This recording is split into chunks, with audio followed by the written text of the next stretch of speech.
J. O'Callahan grew up in a place called Pill Hill. It was a neighborhood where many doctors lived.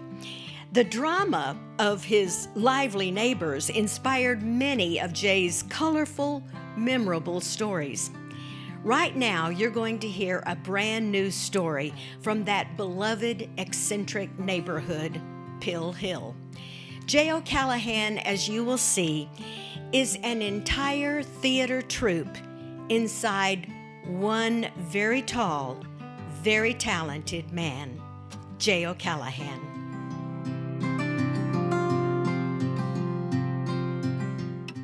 Welcome to the house I grew up in, 32 rooms on the top of Pill Hill. It was a neighborhood on the edge of Boston. And this house was built in 1883 by Charles Storrow for his daughter. And after World War II, nobody wanted to heat a big old house. So my parents bought it for very little, and they didn't heat it. And my sister and I, we loved the house. We loved to be up on top. We would walk along the ridge. I was 10, my sister Kathy was 8, and she was a green-eyed lion. Roar, she roared fun. She roared fearlessness. And of course, if we fell, we would have had short stories. And down there was my older sister, Patricia. Patricia, reading, always reading. Dad said an hour after she was born, she began War and Peace. So we loved the house, but we loved the grounds too.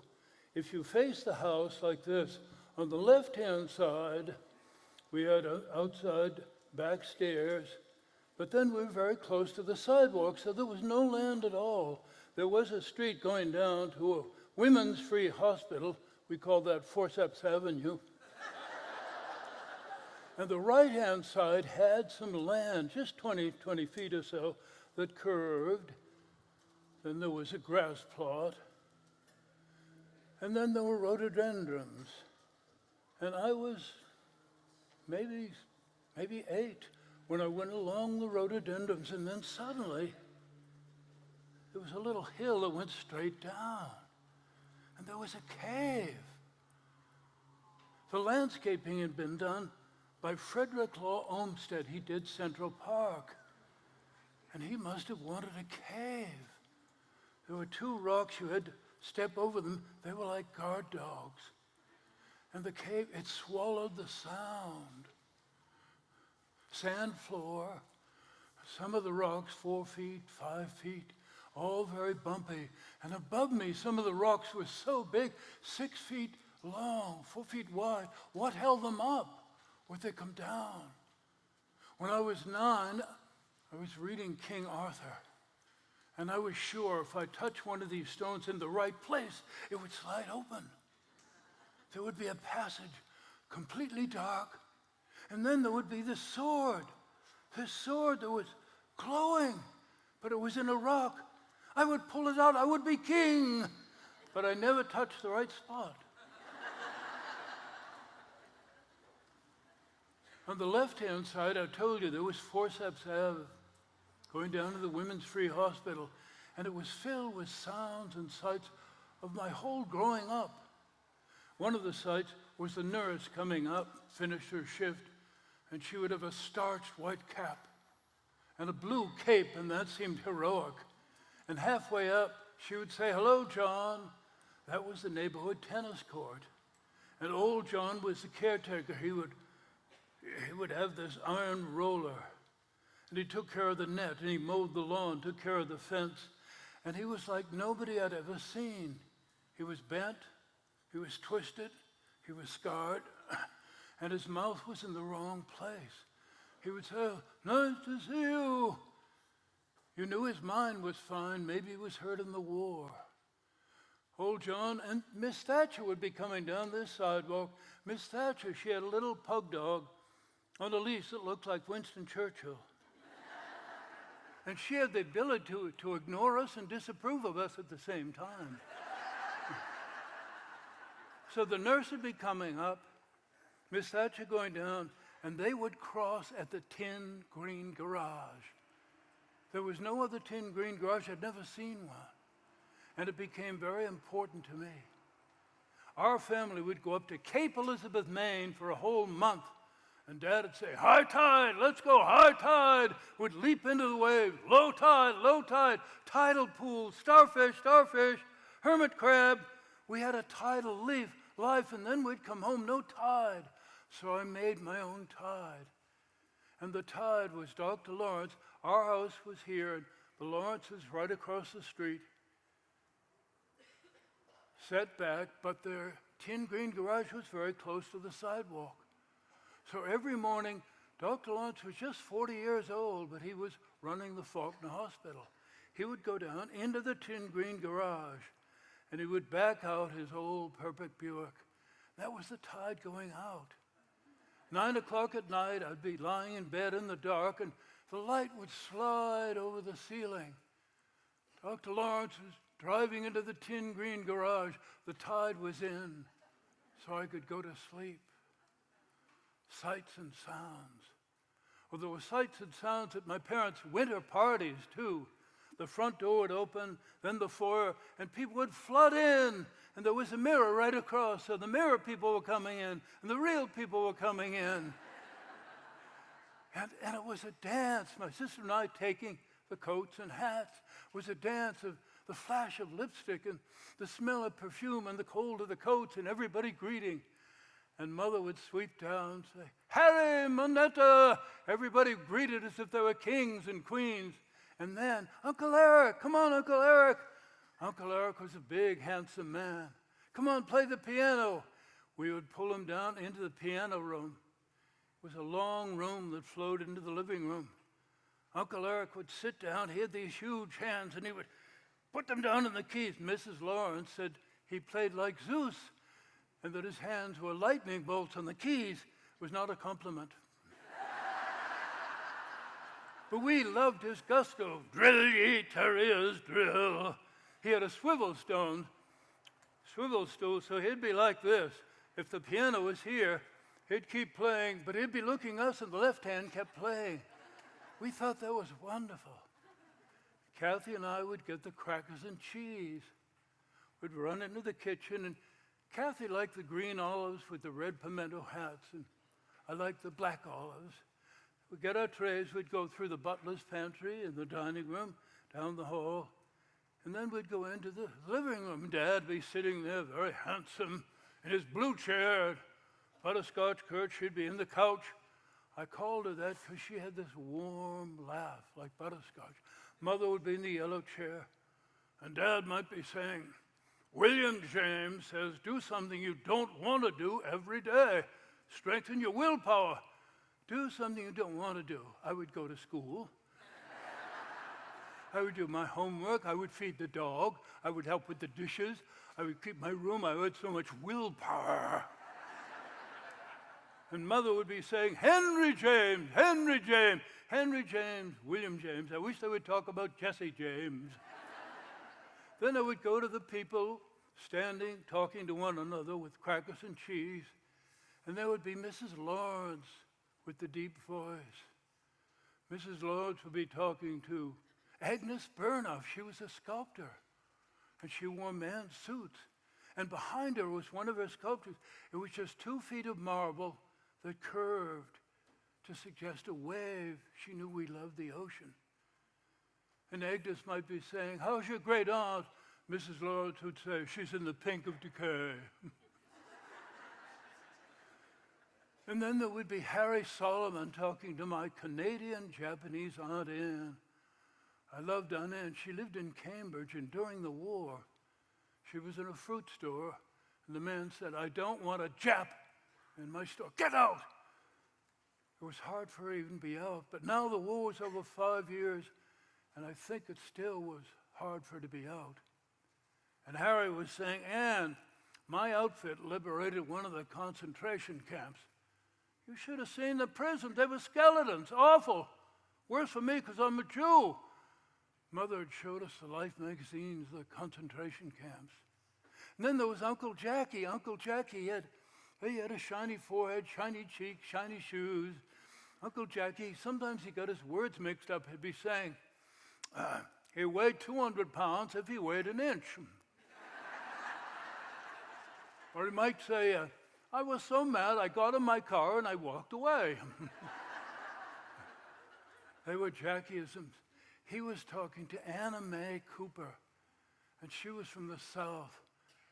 I loved Anna Mae Cooper. She was not very tall, blonde hair, and I loved to listen. At one of the parties, we have a novelist, and she said to him, I understand you're a writer. That's the way it sounded. Not you're a writer, you're a writer. I love the sound. It made me want to be a writer. Anna Mae Cooper was married to Coop, Lawrence J. Cooper. Nobody called him Lawrence, they called him Coop. So I thought I'll bring crackers and cheese and went across the hall. Coop was becoming famous. He was the district attorney for Middlesex County, and he was putting people in jail that nobody dared touch before. A month ago, he had been down to Washington talking to 1,000 lawyers, and then our senator took him to meet President Truman. So he's going to go into the tapestry room, and Coop would be there because when he was at Harvard, he was becoming an alcoholic. Mother used to say, your father saved him. So I opened the door, and I stepped into the tapestry room. And Coop was across, and there was a jazz record on. He was moving to the jazz, so I could just see his back. The tapestry had been there when we moved in. It was Middle Ages. There were knights in suits of armor. That was perfect. The Boston Globe had a big cartoon of a knight, and it said, Sir Coop, integrity. Well, I watched him moving, and I got a little closer, and this baseball came over his shoulder, and I caught it. So how'd you know I was here? I'm a district attorney. I have to know these things. I said, I'm going to take you to Fenway Park. Yankees against the Red Sox. Ted Williams, Joe DiMaggio. They inspire. You inspire. Uncle Jackie said you're going to be governor and president. No, your parents inspire. What do you mean? They run a secretarial school. No. They run Pygmalion. It's a play by George Bernard Shaw about this flower girl from East London. She speaks Cockney, you can't understand her. And, well, she's kind of awkward, but then she works with a professor. And soon enough, she's speaking very well, and she's comfortable. That's what happens at your parents' school. I used to teach secretarial law. I went in one day, it's down by the public garden. Your mother is teaching Henry James on the first floor. The bell rings, and it's all girls. What are they, 18, 19, come down. They're all crying because your father was reading John Hersey's Hiroshima. Now, these girls don't just get typing and shorthand. They get a sense of language. There's a drama course, there's an art course, and when they leave, they're comfortable in a doctor's office. They're comfortable anywhere. Your parents are amazing. Your mother was 18 when her father lost a business, big business, tailor business. And her mother died. She's 18, her mother died. Well, your mother got a job at Filene's, and then she put herself through college, and then she's putting Jackie through college. Your father did the same thing. Put himself through college, then he's at Harvard, getting a doctorate in history. He had to leave because of the war and you children. And they created the school out of nothing. Nothing. He said, you're 12 years old. I want you to go to Harvard. Why? Because Harvard paves the way for you, and it protects you. There's an aura. You will never feel the slings and arrows of outrageous fortune if you go to Harvard.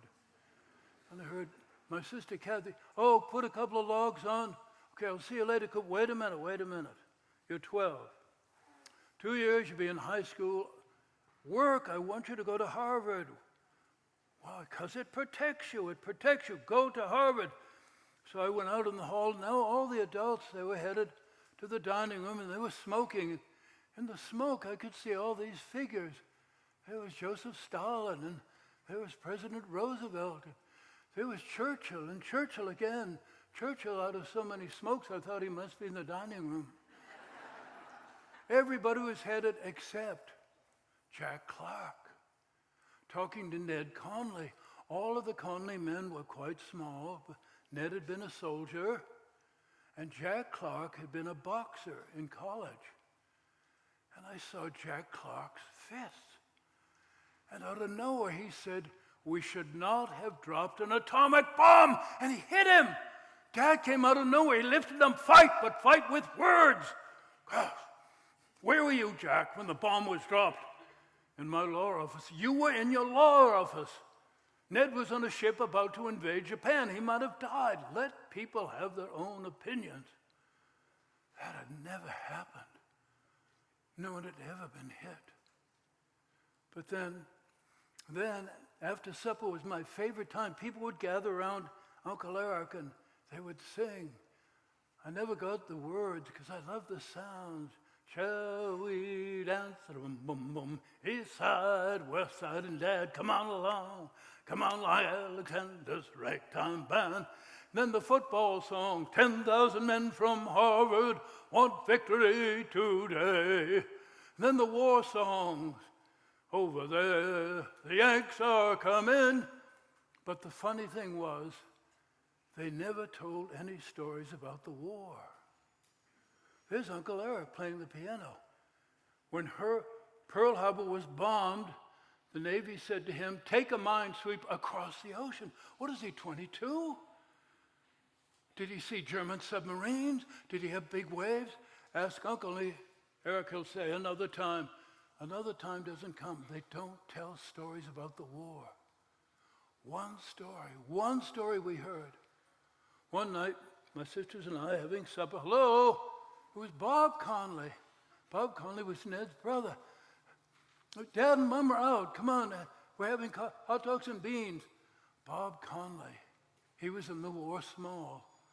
So he could fit in. He could be a gunner in the airplanes, because it was a small space. He was a brilliant lawyer, but he was also very kind. We sat down and said, "Bob, tell us a story about the war." "No, come on, nobody tells stories about the war." "All right, I'll tell you one story. After the war, Paris was fun. Emma and I used to go everywhere. Who was Emma?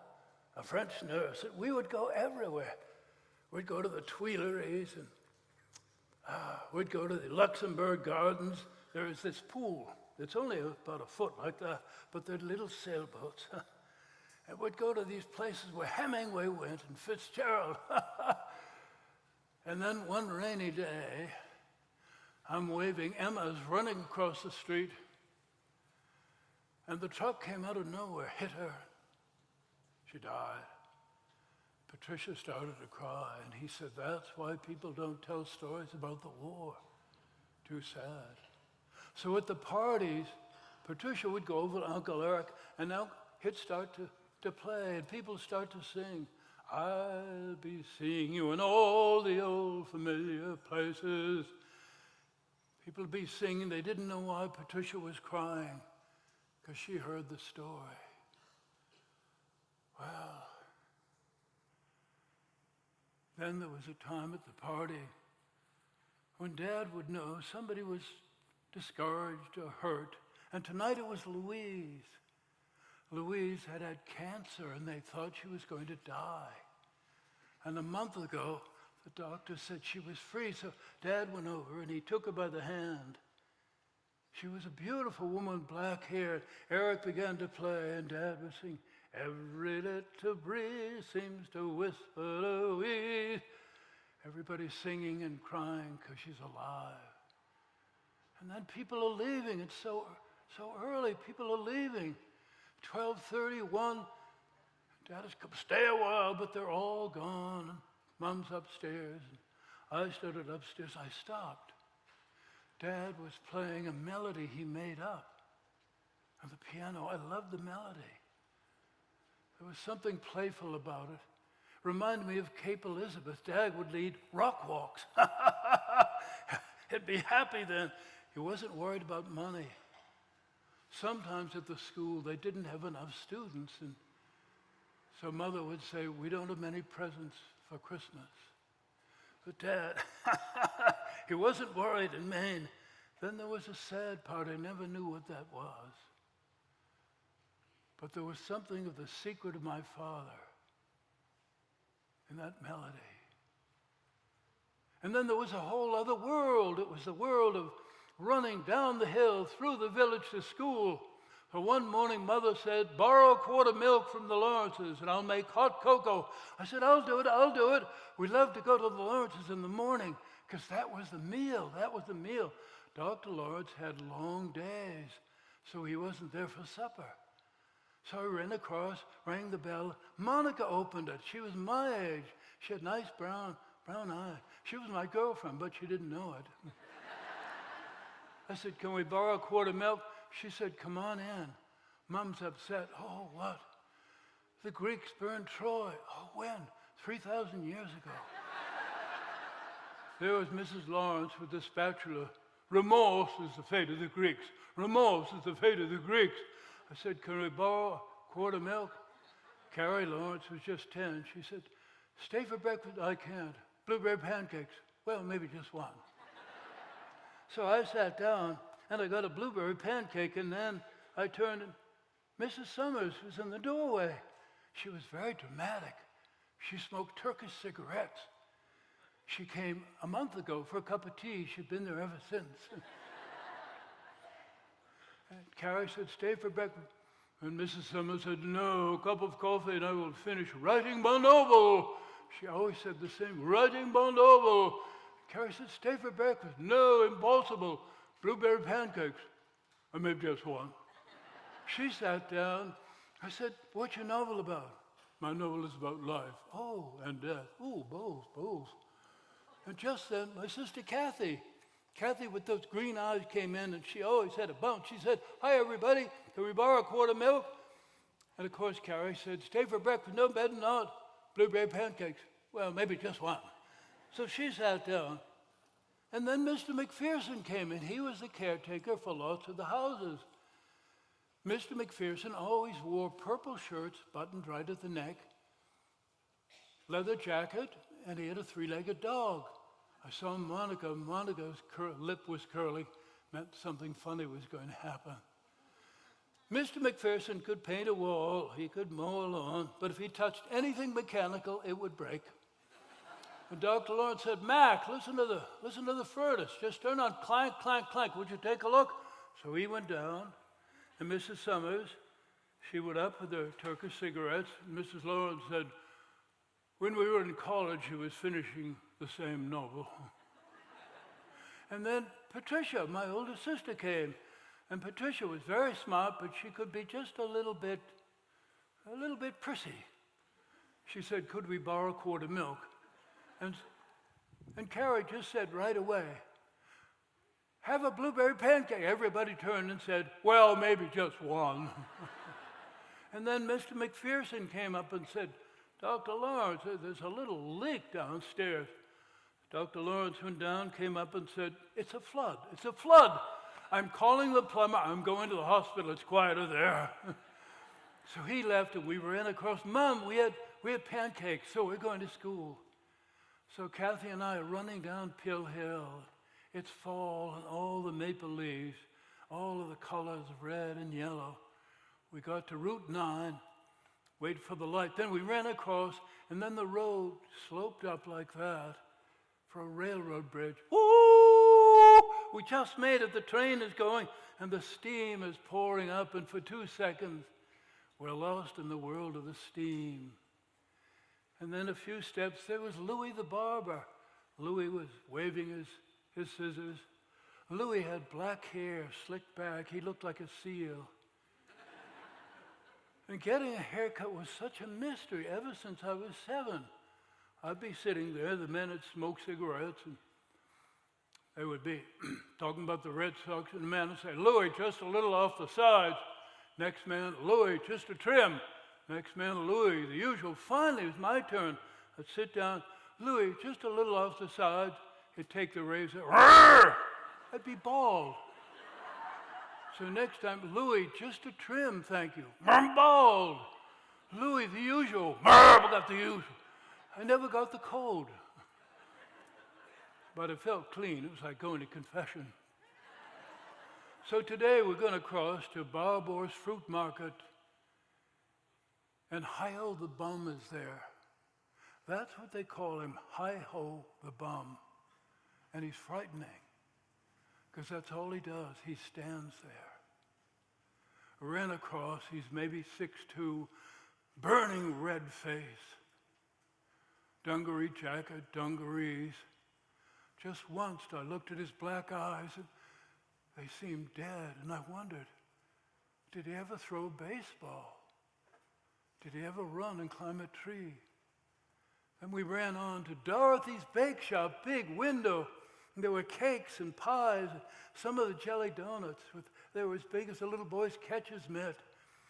Last year we got into the habit once a week of opening the door to Dorothy and smelling the nice smells. And Dorothy herself came over one day. All of the women wear blue dresses with their names. And Dorothy said, "Here are some cookies." Kathy said, No, we don't have any money. "No, they're broken. I can't sell a broken cookie." So once a week we get cookies. But one day, Kathy caught her breaking the cookies. She was so nice. Then we ran on by the bar, and today the door was open. 3 men sitting at every other seat. They were talking. It's 8:20. What are their lives like? Then we ran by the 10-cent store, big red sign. Woolworths 5 and 10-cent store in big gold letters. I love being in the 10-cent store, but the cashier, putty-faced Gladys, she was a grump. Gladys was maybe in her 30s, and I called her putty-faced because her face was moist. Why was she grumpy? She had the best job in the world. Well, I was in the Lawrence's kitchen one day. I told Mrs. Lawrence. Mrs. Lawrence said, "I'll tell you why Gladys is a grump. You see, go into the 10-cent store, and there are baubles, bright objects, baubles, costume jewelry, it's very good. And you go on, and silver roller skates, and there are kites, and then there are crayons, and there are paints, everything's bright, and then a wonderful candy section, and then finally you go on, and you find the mops and the brooms and dishcloths. And Gladys thinks that life should be baubles, but it turns into brooms and dishcloths." That's the way Mrs. Lawrence looked at everything. Well, we went running on. I was in the 7th grade. We ran by the church, St. Mary's, down the driveway, and Kathy was in the 5th. I pledge allegiance to the flag of the United States of America, then in the name of the Father, who was Hi-Ho's father, and of the Son, and of the Holy Ghost. I would rather be a ghost than be Hi-Ho the Bum. After school, Kathy had her own friends, so I'm running home through the village, and I ran by Mackie and Mead's hardware store. Gail, wait a second, Gail! Gail Mullen had fallen. She was in my grade. I had worried about Gail since fourth grade. Her face was almost gray, and she had circles under her eyes. I ran down, she was crying. "I'll get the books. Wait a second, let me get your books." I got her books. She was reading Great Expectations. She said, "Thank you, I live down here." She lived in an alley. We were down the alley. There were no trees, no bikes. She said, "Mr. Duggan built this bench." So we sat down on the bench. She was wiping her tears away, and she said, "Thank you, Oak. I didn't know my nickname." "I've heard your sister." "Why do they call you Oak?" "I climb trees up on Pill Hill. Oh, there's one tree. This is the way I climb it. Bus stop 1, bus stop 2, bus stop 3. What do you do after school?" "I do my homework and I read and I write. I'm going to be a doctor." I thought if you live in an alley, you don't go to college. I said, well, your parents must be proud of you. My mom is. My dad died in the war. Oh, he was one of the fabulous five. Who are they? 5 friends went into the army together. Dad was the only one who died. Oh, I'm sorry. Well, the others are back, and they go in to see Mom at the bake shop. Oh, your mom's at Dorothy's bake shop. My mom is Dorothy. Your mom is Dorothy. She's so nice to it. So your mom owns the bake shop. No. My uncle owns the bake shop, and he's mean. He keeps raising the rent. Oh, I'm sorry. What do you do for fun? Well, Sunday night, listen to the radio at 5. There's a program called The Shadow. It always begins like this. Who knows what evil lurks in the hearts of men? The shadow knows. I never saw her laugh like that. And she said, 8 o'clock. Jimmy Durante, he's a comedian and a singer. He calls his nose a schnozola. He sings this ink-a-dink-a-dink. Oh, what a melody that is.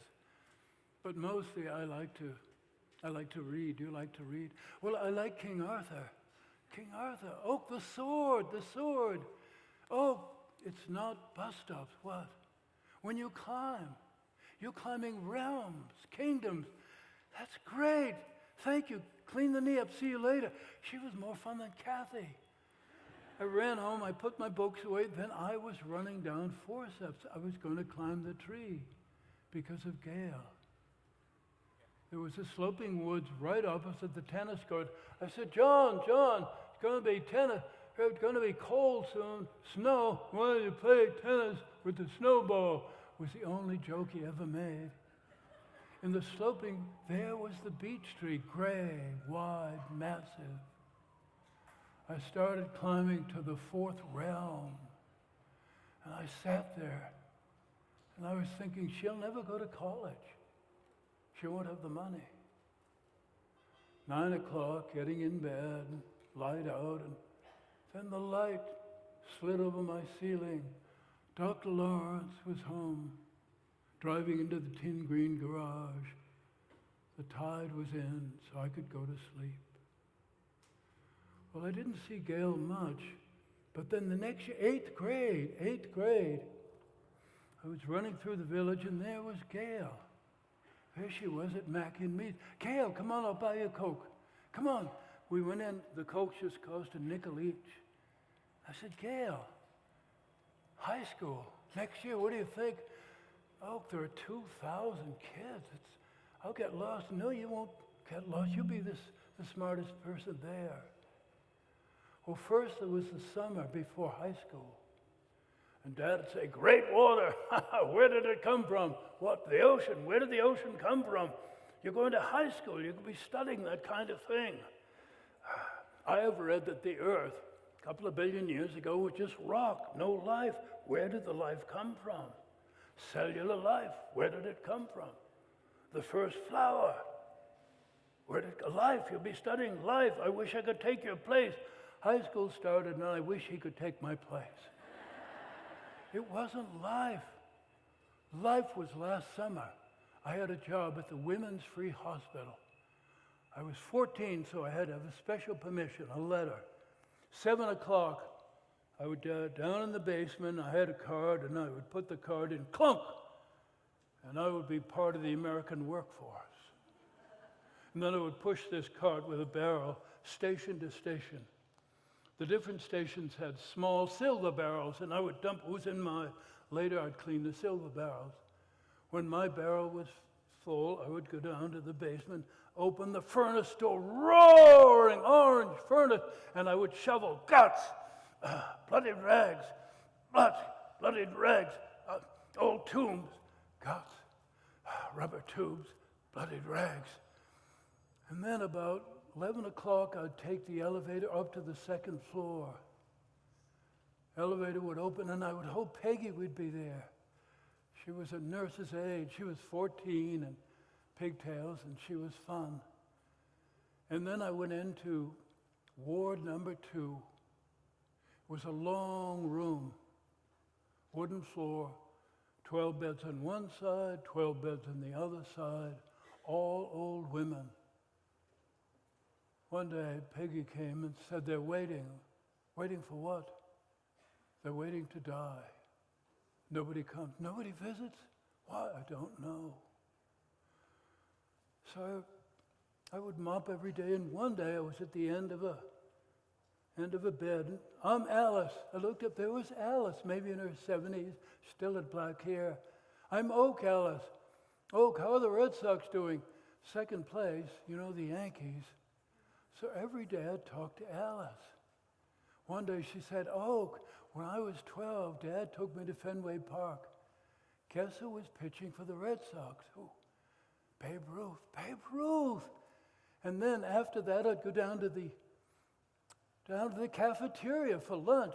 It had bright yellow walls, and it was very cheerful. Doctors are eating, and they're talking, and the nurses.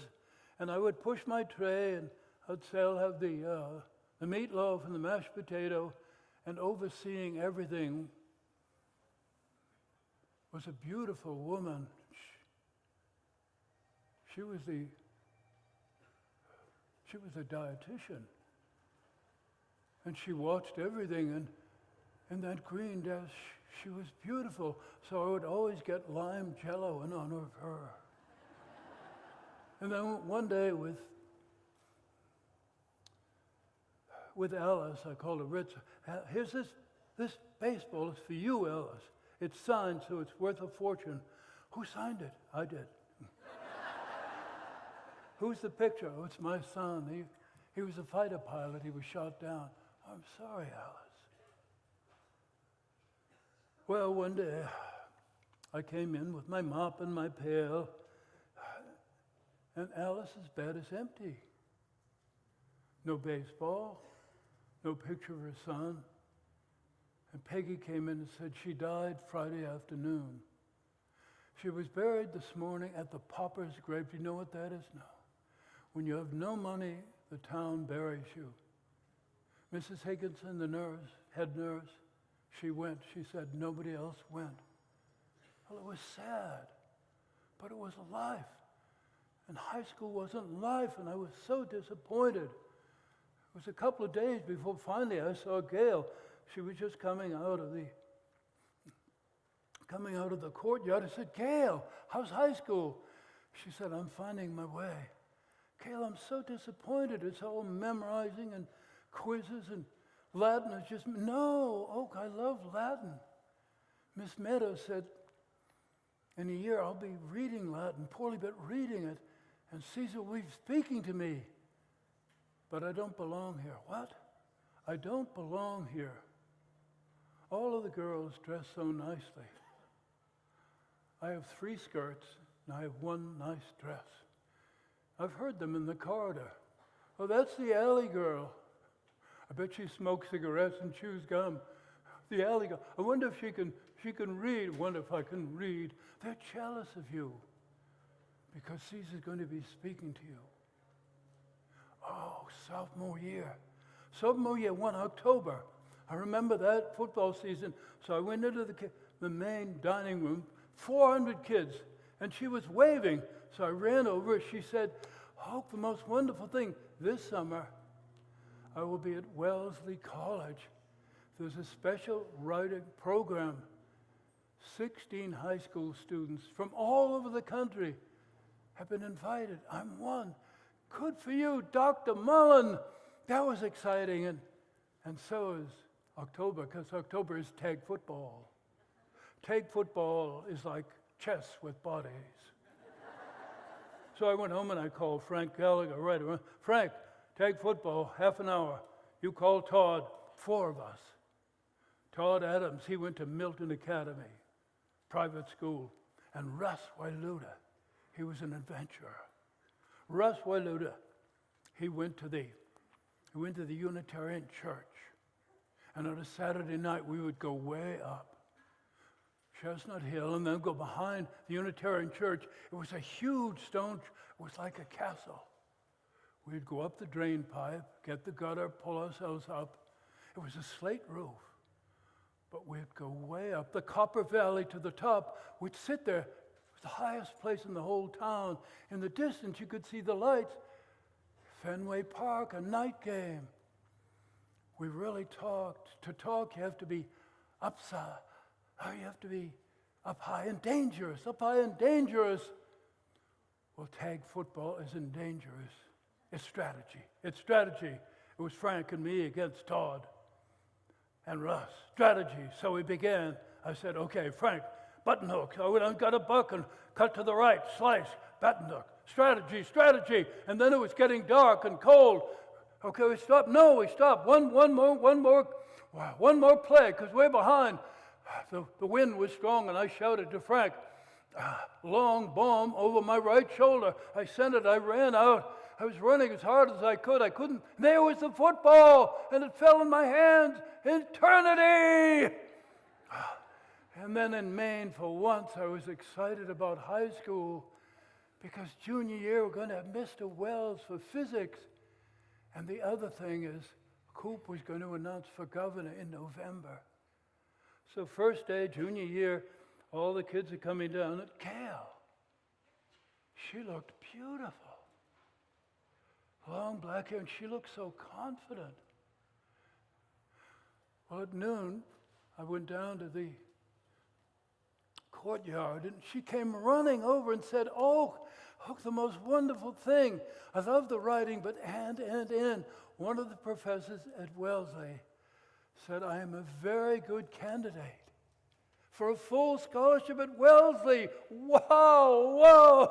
She was doing everything. What was I doing? Well, I was complaining. That was something. So that day, I'm walking across after school. There's a wooden track, and it's banked steeply on either end. So I went right up to the coach, Mr. Lyman Avery. Mr. Avery, I'd like to go out for the team. He was bald, and he had homeroom glasses. He's someone you trust, someone on the team. 10 days later, we're in a bus, and we're going into Boston for a meet with 16 high schools. I'm a nervous wreck. I've never been in a meet. And the meet is at Northeastern University. And they have this huge kind of gymnasium. It's as big as it's as big as anything I've ever seen. We get in way off. The guys are doing the shot put and high jump. And then the loudspeaker, 15. All right, come on, let's go.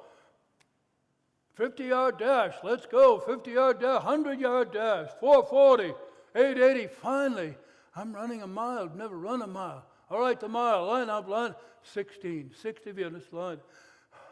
The coach told me to go way in back just to get the feeler. So the guy to my left looks like a wrestler.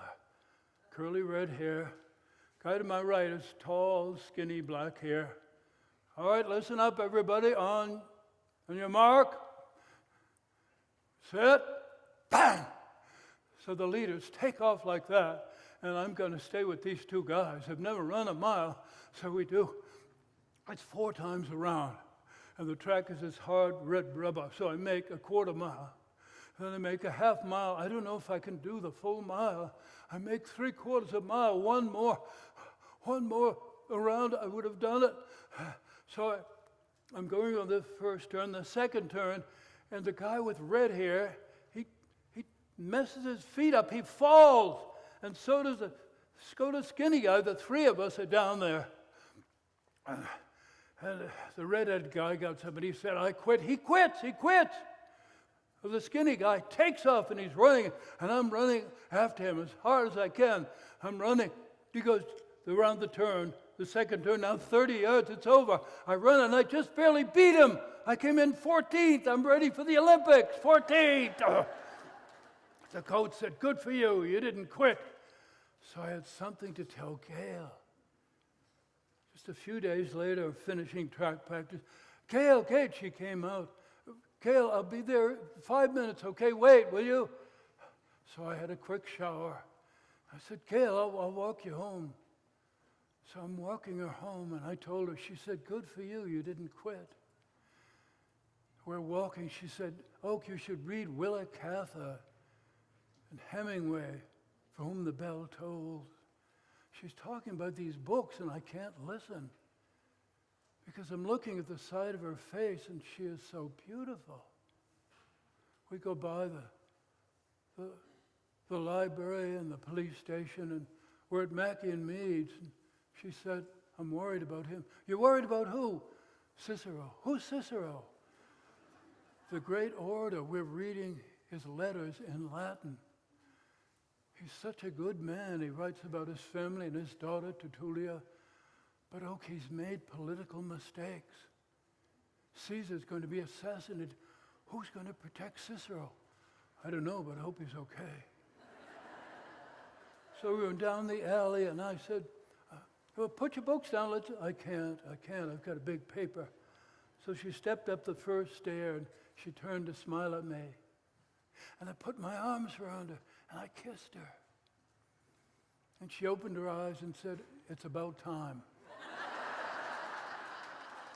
I said, marry me.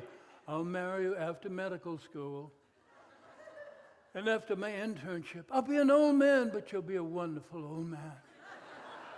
She kissed me and she ran up the stairs and I was floating.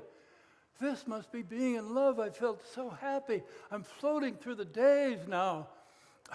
And waiting November, Coop is going to announce for governor. So every day we have breakfast, run down, open the front door, and expect the headline. And one day we get the headline, District Attorney Cooper indicted for bribery. Indicted for bribery. Daddy came down the hall looking so handsome. He took the paper and he read the story. God. Said he took a $250,000 bribe. He has put several very powerful people in jail that got back at him. That night, Uncle Jackie came. He knows all the politicians. Uncle Jackie had the shiny cheeks and shiny forehead. I walked him all the way down to the butler's pantry, whiskey and a water. On the way back, I said, Coop's innocent, is he? No. He said, no. We go in the living room. Dad's in the blue chair. Mom's in the yellow chair. We sit down on the green couch. And Jackie said, he plays poker with people he shouldn't know. He lost so much money, he could have sold the house. It wouldn't have got. He should have come to me. His office had been investigating Corbin Brothers construction for a year because Corbin Brothers overcharged the state millions of dollars. So Corbin Brothers, they come to Coop and say, we'll give you $250,000 if you don't indict us. Wait a minute, he said to Mother, wait a second. He thought he could get away with it because he's resigning from being disabled to run for the governor. But somebody squealed. And Mother said, he is a great guy, and he has ruined his life. He's ruined his life. God. And he's ruined Anna Mae's life. Nobody's going to call Anna Mae and say, come out for lunch. Nobody wants to be seen with her. They have 2 daughters at Wells. Everybody there is going to know their father indicted for bribery. He's ruined everything. Well, it ruined Thanksgiving. Then December comes. A couple of weeks into December, Gail's absent. She must have a cold. So I think tomorrow I'll go down and I'll ask Dorothy if everything's okay. But instead that afternoon, Patricia says, Dr. Lawrence is on the phone for you. For me, that never happens. Hi, Dr. Lawrence, it's Oak. What's up? A patient of mine at the hospital, we got to talk. She knows you, Gail Mullen. Gail, she okay? We're running some tests. She'd like to see you at the hospital tomorrow. All right, tell her I'll be there at 3 o'clock, okay? 3 o'clock. So I said a prayer, she'd be okay. After high school, I just do a little of the track practice and say, I have to go. I get home, I've just gotten my driver's license, so I drive to the Faulkner Hospital, 20 minutes away, go up to the 3rd floor, and the nurse says, room 333, brief. She's tired. Okay, I will. I go down and pushing the door open, and I hear Gail, who knows what stranger lurks behind my door? The shadow knows. I opened the door, and she looked beautiful. Ink-a-dink-a-dink, oh, what a melody that is. Gail, I got my driver's license. So As soon as you get better, we can take a drive. Oh, I flunked the first test. I had this serious guy, made me so nervous. We're coming to a yellow light, and I think, shall I stop now? So I slammed the brakes on. He slips underneath the glove compartment. But I passed it the second time. Maybe Saturday you'll be out and we'll get a picnic, go down to Falmouth, down the Cape, and look at the water, the ocean. Before I knew it, the nurse says, all right. I'll see you tomorrow, and I will bring King Arthur's sword. So the next day, my sisters and I were having breakfast, and our dog Rufus barking, so I run down to the front door, open it. Dr. Lawrence, come on in, Dad's dressing, come on in. He came into the hall, and he said, I'm sorry to have to tell you your friend Gail died last night. No, I just talked with her. Could there be a mistake? There's no mistake. Her heart gave out. So I go to school, but I'm in this fog. Going down the corridors, kids are saying, so sorry, Oak, sorry about Gail. Then the funeral is on Saturday. Kathy and I go down the village, and the village is alive with people. She's one of them, no wonder. She's a village person. So everybody's headed to the funeral. There's a nice-looking man. It's Louis the barber, probably with his wife. We keep walking, and this putty-faced Gladys going to church. Old Mr. Payne of Payne Stationery. He must be in his late 80s. Mother said he's a wonderful Yankee. He's a Protestant. He's going because she's one of them. So we're almost at the church, and there is the hearse. I start up the stairs of the church. I turn, and across the street there are these two buildings. In between, it's dark. It's Hio the bum. He's come. We barely squeeze into the aisle. Organ starts. There are 4 men carrying the casket. And I realize they're the ones who lived. They're the ones from the fabulous 5 who lived. They put the casket down on a table.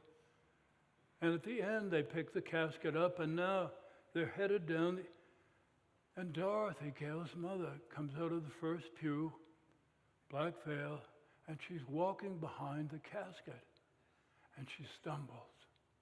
And 2 women leap out to support her. But everybody's crying in the church, except me. I couldn't cry. I'm so hurt and so angry. In elementary school, they used to say, there's nothing is impossible for God, but God can't keep the heart of a 16-year-old girl beating.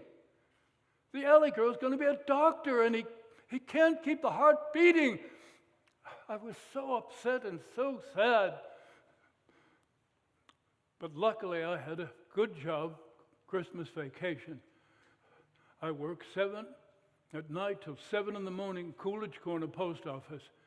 It's about a half a mile outside the village, and all night long, all I do is take letters and put them in the slots for the mailman in the morning, all night long. And you can hear a radio, the Christmas carols. It's kind of dark, but lots of men working there.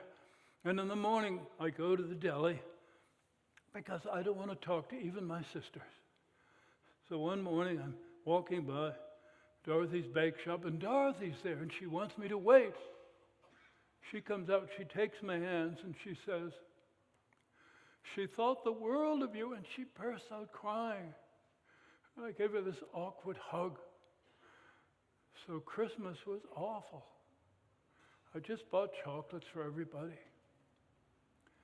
A few days later, Dr. Lawrence called Dad, and he said, why doesn't Dad and my sisters and I go up to the farm in Epping, and several of the neighborhood kids are going to go. And he says, we'll sing, and we'll go ice skating, and it'll be fun. And I say to Dad, I'm not going. So Patricia comes into my room, and she says, I think you should go. Why would I go? People are going to sing. Coop is probably going to go to jail. Gail is dead. What is there to sing about? I'm not going. So they're going to go late Friday afternoon. Thursday morning, it's been a light snow. I'm out in the back stairs and I'm just sweeping a little bit of snow off, and Dr. Lawrence doesn't go into the Tin Green Garage. He crosses over. Hi, he wants to talk to me. Oh, I saw Gail the last 3 days of her life. She told me about the race you ran. You didn't quit. Don't quit now. So I say, I'll go. But I'm not going to sing, and I'm not going to ice skate. I'll leave my skates in the closet. So late Friday, 2 cars. Dr. Lawrence going to have 1 car, Dad's the other, and we're headed down the highway. It's getting dark very early. I'm in the back seat. Patricia, Kathy, Frank Gallagher's in the front seat. We're going the highway, and Patricia starts to sing, "She'll be coming round the mountain." Dad sing, "She'll be coming." They're all singing. I told them I wouldn't sing. So I just press my forehead against the window, and I want it to hurt. I am not going to sing. It takes a couple of hours. Epping is outside of Exeter, and now we're going down this bumpy road. There's lots of ice. My sisters and I have gone down this road in the summer many times, and as always, we always stop at Farmer Sullis. It's a courtesy. Farmer Sullis comes out. He looks like a giant turnip. Says, "Dr. Lawrence, it's been below freezing maybe 5 weeks in a row. I wouldn't drive up the rise there. It's all ice." So we don't drive up. We take our stuff and go up. It's just 4 or 5 minutes. And the farmhouse is just an old brick house. Dr. Lawrence opens the door. We step into the kitchen, and it's that gripping cold you have when a house is empty. The first room just is mostly an enormous black stove. I go into the main room. There's no electricity. There's no plumbing. But there's a pump there. Dr. Lawrence said, "Oh, could you get the pump going? So I have something to do."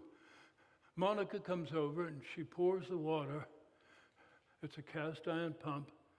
I got it. And the water is pouring out. I've done one thing. Then we go up. About 9:30, we go up.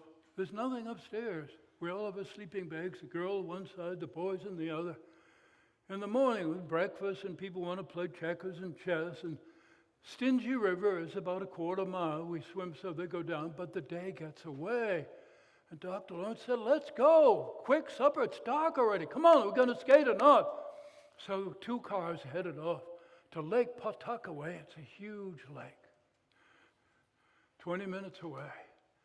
We get there, nobody in the parking lot. And we walk over this crunchy grass. I say to Monica, "Look, it's black water." "No, it looks like black water. It's ice. It's ice." So we go down these stairs, wooden stairs with a rail, sit on a bench. Everybody's going to put their skates on. I didn't bring my skates, so I'm just sitting there. Patricia, my sister, comes over and said, "Oh, you left your skates in your closet. I brought them." Thank you, Patricia. So I have to put my skates in. Dad is the first one out. He's no skater, but he goes through past the gray ice to the black ice.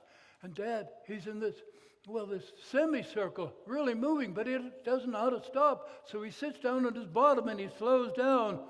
Then all of us go out onto the gray ice, and it's bumpy. And it's hard to even walk on the bumpy ice. And Frank Gallagher falls deliberately. He's a good skater, so anybody who's fallen is not going to be embarrassed. Then we got into the black ice, and everybody gathers together without thinking. Monica says, "Where will you skate?" And Kathy, my green-eyed sister, says, "We're skating to the unknown!" And everybody starts to skate. I'm going to skate just about 5 minutes and then turn around. But my sister Patricia, no athlete, she skates by me on those perfect white skates. That infuriates me, so I start skating harder. And then boom, this tremendous boom. Kathy's gone through the ice. Kathy's gone through the ice. Monica skates, so calm down. The booms are ice expanding. She's fine. It was such a relief. It was such a relief that I don't even realize, but I'm skating well. And then I feel this cold in my face. And I could smell the cold, and it's beautiful. I have a balance, and now I'm skating under the stars, endless stars, and now I'm skating through the stars. I'm skating through the stars, through the universe. I'm skating into the unknown, on and on and on and on. And finally, exhausted, I bend over to get my breath, and everybody's around getting their breath. And then Kathy says, "Where to now?" And Kathy says, "We're skating to the known." So we turn around, skating under those endless stars. And it is so beautiful. And in the distance, we see fire. Dr. Lawrence and Dad, they've lit a fire.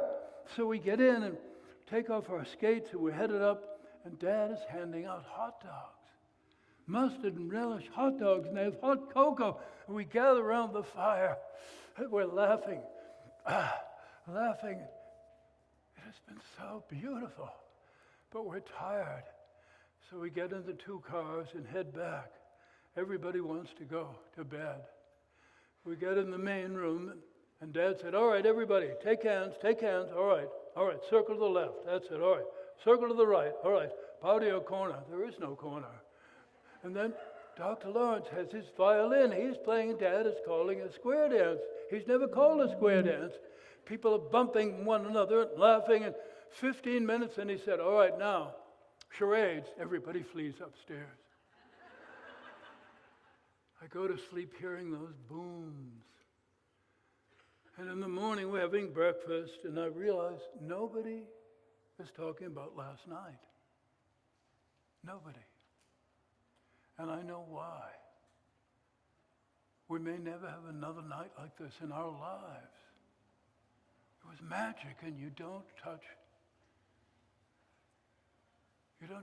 magic even with words. And before I know it, we're packing up. We're headed down the hill to the 2 cars. It's over. We're driving down the highway, and I'm in the back seat with Patricia and Kathy. And I just start singing. "She'll be coming round the mountain when she comes." And Patricia's nice enough not to look at me. The tears are pouring down my cheek.